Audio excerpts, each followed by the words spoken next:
I'm a huge fan of hot sauce, and today I want to see if I can make my own, and I'm gonna ferment it. I've never done this before, so I don't know if it's gonna work or how it's gonna work, what it's gonna taste like, and because of that, I thought we could make it a bit of an experiment because I'm gonna do 3 different kinds at 3 different time periods. So I'm gonna do a 4-day fermentation, a 1-week fermentation, and a 2-week fermentation. Wish me luck. Hashtag no botulism, please. All right, so the first thing I wanna do is get some garlic in my jars. So I'm gonna do 2 cloves per jar. So I'm just peeling the garlic and I'm chopping it in half really simply. So then we're gonna go in with some onion. I'm gonna take half of this onion. Hoo-yah! And just cut it into thirds. All right, so now onto the peppers. Now, I don't know what I'm doing. I do like really spicy, but I have no idea how this is gonna turn out. So in my research, I found a pencil pepper is a good way to start. That's what this is. I'm going with all the same color as well because I want a nice vibrant red hot sauce. I'm also going with habanero because I know I love and can handle habanero heat, but I'm only gonna do a third in each. And then I've got a glorious sweet bell pepper to just mediate everything in case I got a little carried away with how much spice I can handle. Hopefully this guy has my back. So let's get these all seeded. Gloves are for protection and prostate exams. In this case, we're doing both. No, just kidding. I'm just seeding peppers, don't be weird. I like using the back of a spoon to get out the seeds.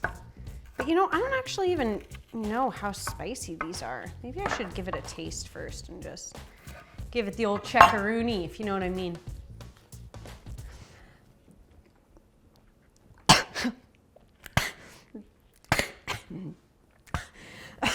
It's gonna be good. You're gonna want to remove the seeds. That was a conclusive experiment. Yeah, get those seeds out of there. You don't need that garbage in your life. Not in 2019.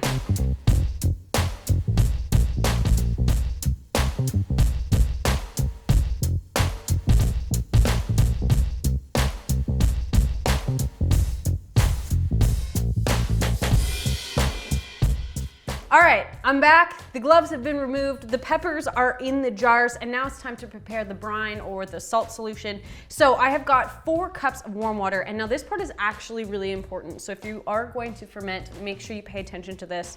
We need to create an atmosphere that is gonna kill bad bacteria, but also allow good bacteria to ferment our peppers, which is why the salt to water ratio is very important. So to my 4 cups of water, I'm gonna add 4 tablespoons of sea salt, 1 tablespoon for every 1 cup.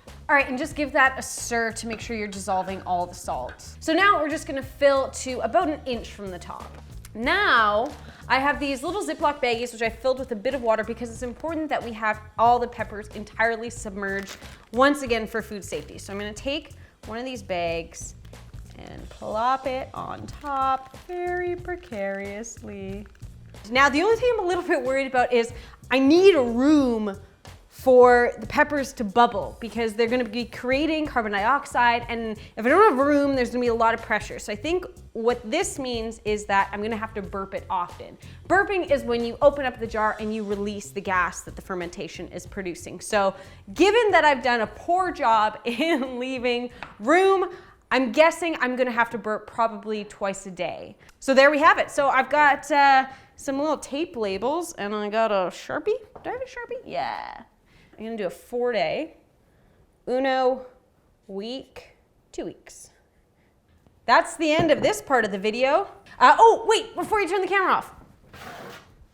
I have a feeling that these might leak and explode. I have no idea what to expect, so I'm gonna leave them on my counter in my kitchen on a tray.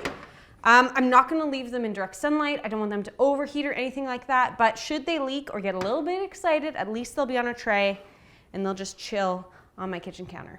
Okay, now you can go to the next section. All right, it is 4 days later, and we got our little jar. I've been burping it twice a day.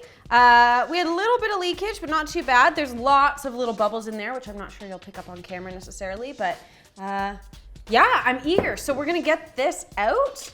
We're gonna get it in our blender with a bit of the brine, blend it up. I'm gonna get it in my mason jar and pop it in the fridge. I'm not gonna taste it until we have all 3 done, and that way I can taste them side by side.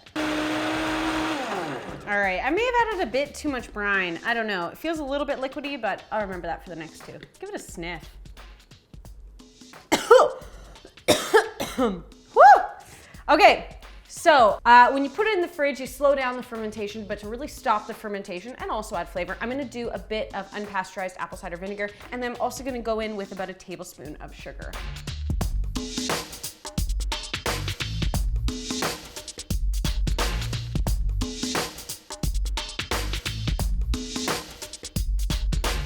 Okay, so 1 full week has now gone by since we put the peppers in the jars, and you'll notice things look very, very different. It's a lot murkier. Things have changed color. I had a bit of a explosion, which you can kind of see the residue on the sides. I was burping it twice a day, but even so, some of that saline solution was finding its way out. We've got lots of good bubble action. I just want to give it a quick sniff. Oh my gosh, that smells decadent. This definitely does not smell as spicy as the 4-day one when I stuck my nose in. This smells a lot more like kombucha style. Like I'm getting some of that beer, some of that almost like a yeasty smell coming through. Okay, so same process as before. I'm gonna get my peppers in here. I'm gonna use less brine than I did before. Get it blended and get it in my jar.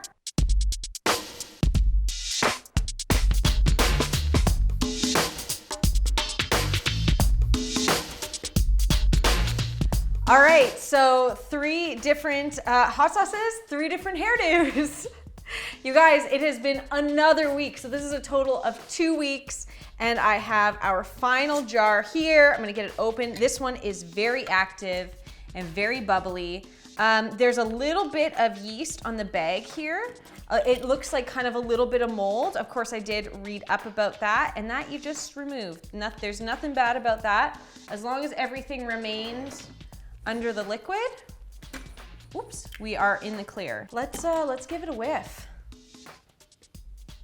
Oh, for frig's sakes. You guys, I have to say, this is the best smelling one by far. This one smells so savory. It makes me feel warm. It's almost like it has a miso smell to it. You know, where I'm smelling the salt and the fresh of the peppers, but it has that underlying like umami smell. You'll notice this one is murkier.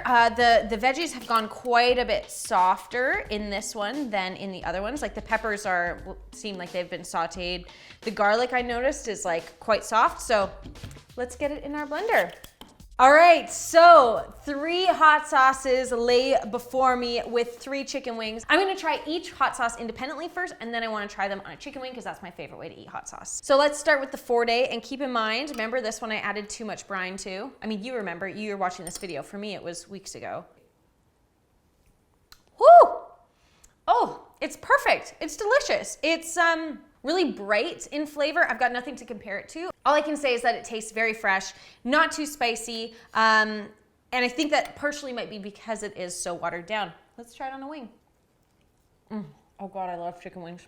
This would make a great buffalo sauce mixed with a bit of butter and then tossed. It's lovely. To be honest, it's not as spicy as I would have liked. I'm hoping the other ones are just a touch spicier, but it's good, really fresh flavor.